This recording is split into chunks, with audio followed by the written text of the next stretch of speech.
And one thing in Florida that you've worked on a lot is conservation of the Everglades. Yes. Why is it so important to protect these waters?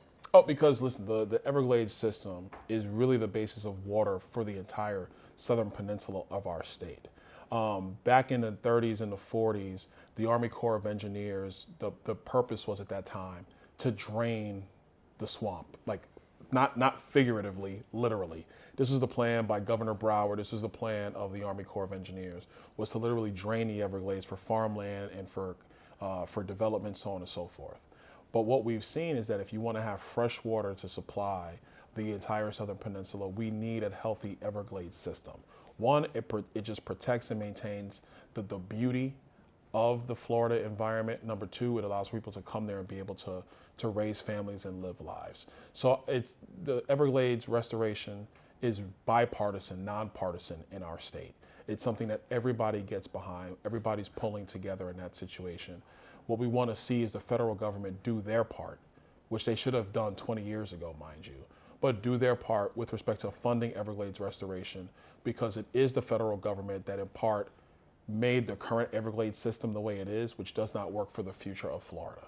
So it's important that the Fed step up, and I got to do my part as well to make sure that we fund the restoration projects to keep one of the great ecosystems on the face of the earth. And you've also advocated for increased fossil fuel exploration and oil drilling. Yeah. How is it possible to both push for something that is going to worsen climate change while also maintaining this iconic American landscape? Well, I think here's the key thing. I think first, when you take a look at oil exploration, your economy cannot thrive without oil. No economy can. As much as we want to be in a renewable energy space, when it comes to energy, economies will never be able to thrive on them right now because the technology does not exist.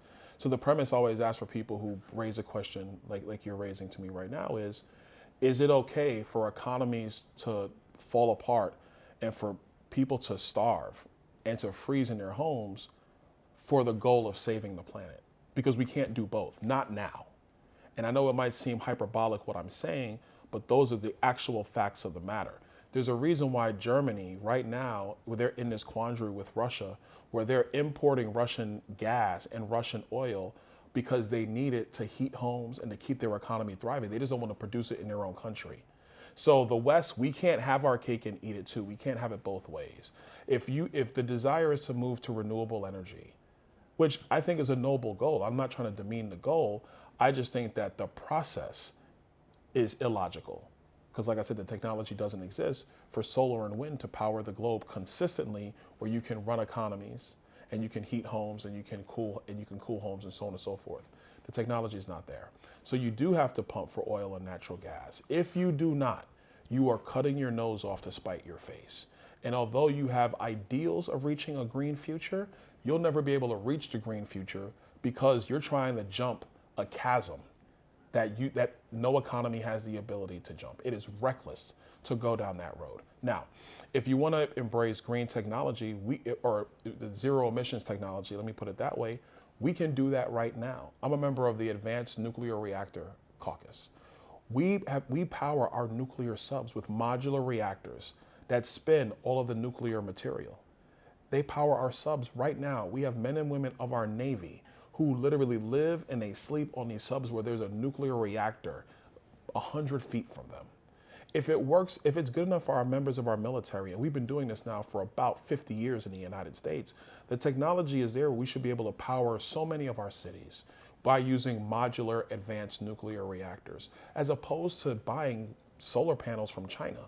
By the way, those solar panels to create them, you need rare earth mineral, you need nickel, and you need cobalt. If you mine nickel and cobalt and rare earth, that is some of the dirtiest mining of any material on the face of the earth. So we have to think holistically about this. It's not just about a green future versus drilling for oil and natural gas. It's about what is going to keep the American economy, and in fact the global economy, thriving so people can, go to work, raise their kids, have food, have shelters, while at the same time progressing towards a green and renewable energy future. I think we can do both, but it can't be through just reckless market forces that the White House is basically putting on our energy markets here in the United States. So you